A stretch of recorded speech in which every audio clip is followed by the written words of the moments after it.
Sir 2023 का budget है, किस तरह से देखते हैं आप? बहुत ही सराहनीय और बहुत ही फ्यूचरिस्टिक बजट जो सरकार ने आज दिया है। मैं मुबारकबाद पेश करना चाहता हूँ आदरणीय प्रधानमंत्री साहब को और मैडम निर्मला सीतारमण जी को, क्योंकि ये इलेक्शन बजट नहीं है। हिंदुस्तान के भविष्य को देखकर आज का जो बजट पेश किया है इस सरकार ने, इसके लिए सरकार बहुत बहुत मुबारकबाद की हकदार है। हम आने वाले समय में जब हम आज़ादी का अपना 100वां पर्व मना रहे होंगे, उस चीज़ को मद्देनज़र रखते हुए कि how India looks after 100 years, उसको मद्देनज़र रखते हुए आज सरकार ने ये बजट पेश किया है। इसमें हर वर्ग, चाहे नौजवान है, चाहे किसान है, महिला है, छोटा व्यापारी है, बड़ा व्यापारी है और ट्राइबल क्लास है और जितने भी इंफ्रास्ट्रक्चर के काम हैं, हर चीज़ को मद्देनज़र रखते हुए सरकार ने ये बजट पेश किया है। आप पिछले साल देखें जो सरकार ने बजट किया था, उसमें आप पाओगे कि पर कैपिटा इनकम में पाँच गुना ज़्यादा वृद्धि हुई है। आपका कैपिटल आउटले में 33% का इंक्रीज़ है। आपके 50 नए एयरपोर्ट खोले जा रहे हैं। नौजवानों के लिए 36 इंटरनेशनल स्किल इंस्टीट्यूट्स खोले जा रहे हैं। 1 करोड़ किसानों को ट्रेन किया जाएगा, स्किलफुली ट्रेन किया जाएगा कि वो अपना व्यवसाय कैसे करें।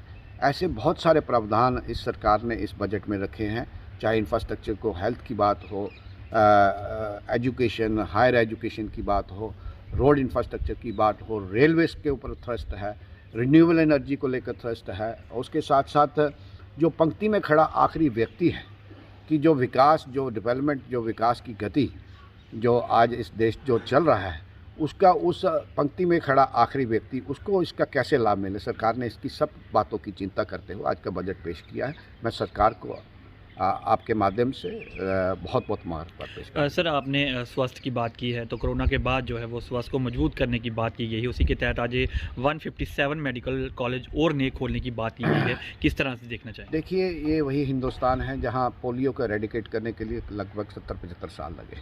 अब भी टोटली एरेडिकेट नहीं है, बट लगभग एरेडिकेट है।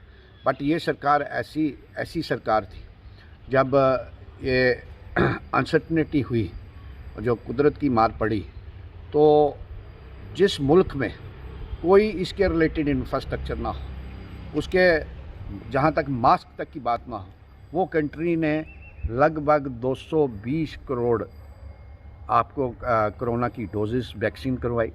उसके साथ साथ अपने मुल्क की रिक्वायरमेंट को तो पूरा किया, मुल्क की रिक्वायरमेंट के साथ साथ अपने पड़ोसी देशों को और मित्र देशों को जिन्होंने भी कोई डिमांड की, सरकार ने उसका भी ध्यान रखा।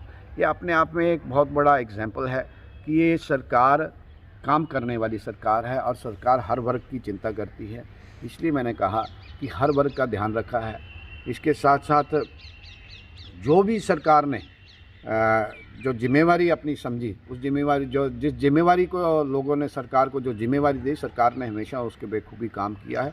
मगर आज जो बजट की बात है, बहुत ही सराहनीय और बहुत ही काबिल तारीफ आज सर इसके साथ ही कहें कि कोरोना जो एक त्रासदी थी और वहीं की देश के प्रधानमंत्री ने ऐलान किया था कि अन्न योजना के तहत लोगों को फ्री राशन दिया जाए। इसी बजट में एक और साल के लिए इसे बढ़ा दिया गया है। हाँ, ये क्योंकि जब कोरोना त्रासदी हुई, जब कोरोना आया, तो लोगों को ये भी चिंता सताने लगी कि शायद कोरोना से हम बच जाएं तो भूखमरी का हम शिकार ना हो। मगर सरकार थी और बहुत सुदृढ़ नेतृत्व था। इस नेतृत्व ने फैसला किया कोरोना काल से लेकर आज तक, और आज के बजट में भी ये प्रोविज़न रखा गया है कि जो एक्सटेंशन की गई है, फ्री राशन की एक्सटेंशन जो 80 करोड़ परिवारों को, इस बजट में भी प्रोविज़न रखा है जब से कोरोना आया है तब से लेकर आज तक, और इसको इन कंटिन्यूटी आगे 1 साल और बढ़ाना, ये भी अपने आप में बहुत बड़ा कदम। सर टूरिज़्म की भी बात है, तो उसमें किस तरह से देखते हैं, कितना बढ़ावा जो है? टूरिज़्म पहली बार किसी सरकार ने बजट पेश करते हुए ये बात कही है कि क्योंकि इसमें एक बहुत अच्छी बात हुई है कि अनलीशिंग द पोटेंशियल, मैंने हमारे पास पोटेंशियल क्या है। ऐसा नहीं है कि हिंदुस्तान में टूरिस्ट स्पॉट नहीं है, ऐसा नहीं है हिंदुस्तान में कोई ऐसे रिसोर्सेज नहीं हैं जिसको हम एक्सप्लॉइट, पर फ़र्क इतना था कि आज तक गवर्नमेंट ने उसको एक्सप्लॉइट नहीं किया। अब टूरिज़्म की आपने बात की है, टूरिज़्म को लेकर सरकार ने चिंता जताई है। सरकार वचनबद्ध है कि 50 ऐसे टूरिस्ट स्पॉट आइडेंटिफाई किए जाएंगे जहां फुल पैकेज की बात सरकार कर रही है। फुल पैकेज का मतलब है कि आप कई टूरिस्ट डेस्टिनेशन पे जाते हो, कहीं एक्सेसिबिलिटी नहीं है, एक्सेसिबिलिटी के बाद कहीं रोड इंफ्रास्ट्रक्चर नहीं है, कहीं एयरपोर्ट नहीं है, एयरपोर्ट है तो मार्केट नहीं है, मार्केट है तो होटल नहीं है, होटल है तो प्रोफेशनल्स नहीं है। इन सारी बातों को मद्देनज़र रखते हुए सरकार ने एक चिंता जताई है कि 50 ऐसे स्पॉट्स आइडेंटिफाई करके सरकार उसको डेवलपमेंट करने का सर अपोजिशन